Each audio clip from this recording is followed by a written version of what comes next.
Bismillahirrahmanirrahim. Assalamualaikum warahmatullahi wabarakatuh.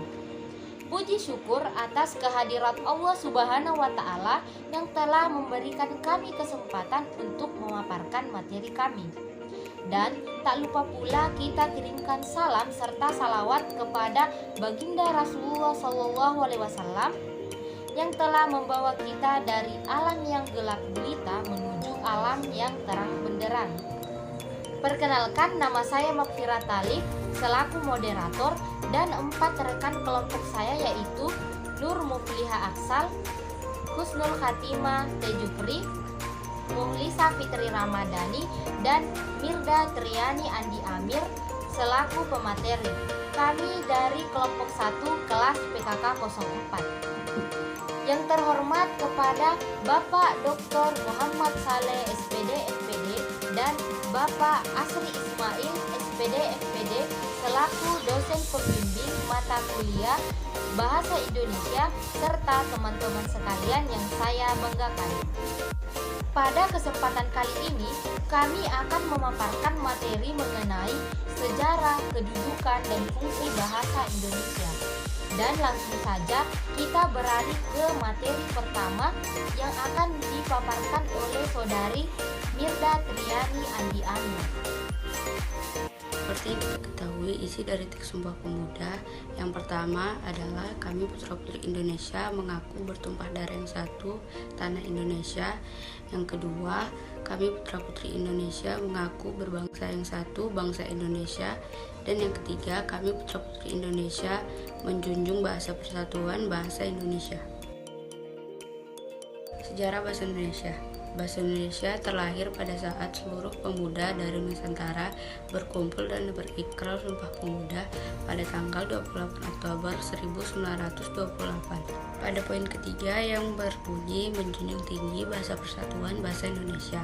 Sejak itu bahasa Indonesia menjadi bahasa nasional sebagai bahasa pemersatu bangsa. Kemudian bahasa Indonesia dikukuhkan menjadi bahasa negara setelah Indonesia merdeka, tepatnya saat UUD dibuat, yaitu tanggal 18 Agustus 1945.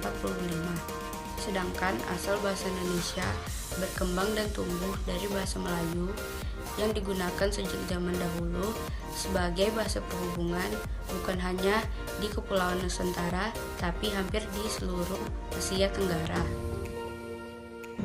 Selanjutnya ke materi kedua yang akan dipaparkan oleh saudari Nur Mufliha Aksal.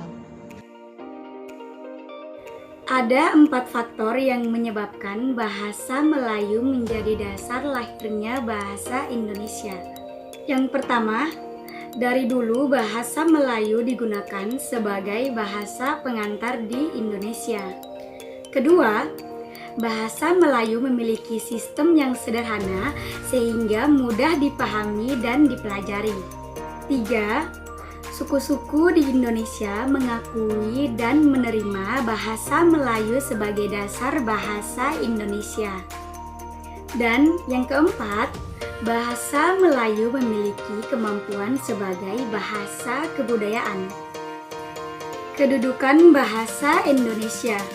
Bahasa Indonesia memiliki kedudukan yang sangat penting yang tercantum di dalam: pertama, Ikrar ketiga Sumpah Pemuda tahun 1928 dengan bunyi kami putra dan putri Indonesia menjunjung bahasa persatuan bahasa Indonesia.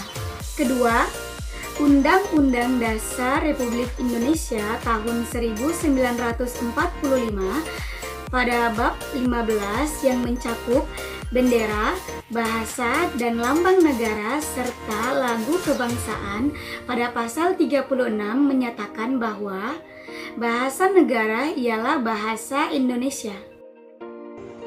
Lanjut ke materi ketiga yang akan dipaparkan oleh saudari Muhlisa Fitri Ramadhani. Selanjutnya, kedudukan bahasa Indonesia. Yang pertama, bahasa nasional. Kedudukannya berada di atas bahasa-bahasa daerah.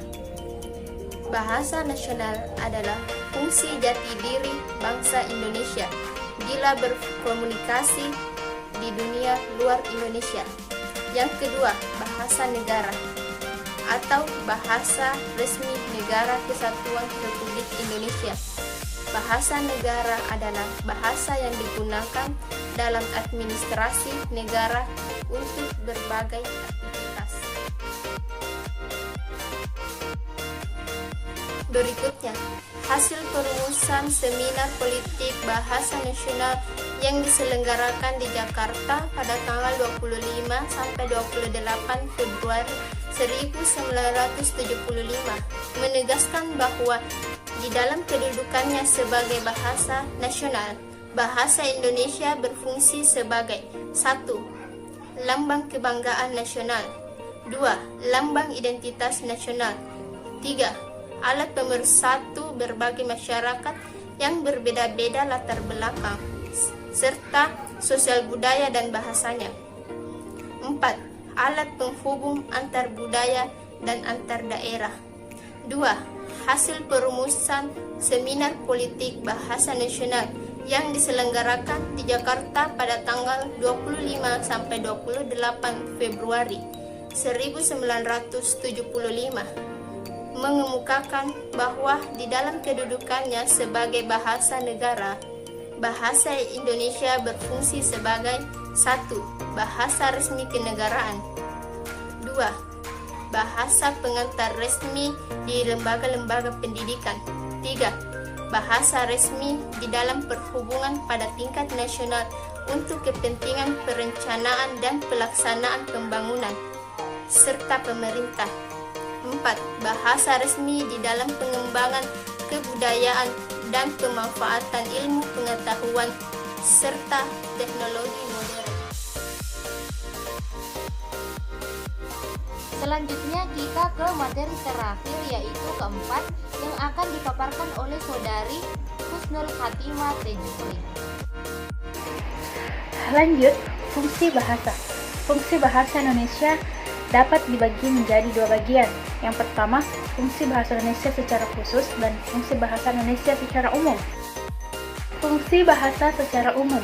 Yang pertama, sebagai alat untuk mengungkapkan perasaan atau mengekspresikan diri. Mampu mengungkapkan gambaran, maksud, gagasan, dan perasaan. Melalui bahasa, kita dapat menyatakan secara terbuka segala sesuatu yang tersirat dalam hati dan pikiran kita. Yang kedua, bahasa sebagai alat komunikasi. Pada saat menggunakan bahasa sebagai alat komunikasi, berarti memiliki tujuan agar para pembaca atau pendengar menjadi sasaran utama perhatian seseorang. Bahasa yang dikatakan komunikatif karena bersifat umum. Selaku makhluk sosial yang memerlukan orang lain sebagai mitra berkomunikasi, manusia memakai dua cara berkomunikasi, yaitu secara verbal dan non-verbal. Yang ketiga, sebagai alat berintegrasi dan beradaptasi sosial. Pada saat beradaptasi lingkungan sosial, seseorang akan memilih bahasa yang digunakan tergantung situasi dan kondisi yang dihadapi. Seseorang akan menggunakan bahasa non-standar pada saat berbicara dengan teman-teman, dan menggunakan bahasa standar pada saat berbicara dengan orang tua. Yang keempat, bahasa sebagai alat kontrol sosial yang mempengaruhi sikap, tingkah laku, serta tutur kata seseorang. Kontrolisasi dapat diterapkan pada diri sendiri dan masyarakat. Contohnya, buku-buku pelajaran, cara ramah agama, orasi. Selain itu, adapun fungsi bahasa sebagai kontrol sosial yang sangat mudah dapat kita terapkan adalah sebagai alat peredam marah. Menulis merupakan salah satu cara yang sangat efektif untuk meredakan rasa marah kita.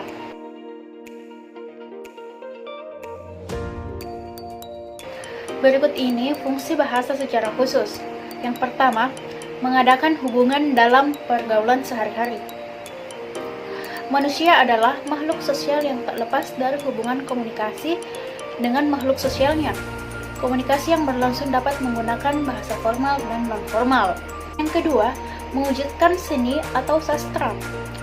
Bahasa yang dapat dipakai untuk mengungkapkan perasaan melalui media seni seperti syair, puisi, prosa, dan lain-lain.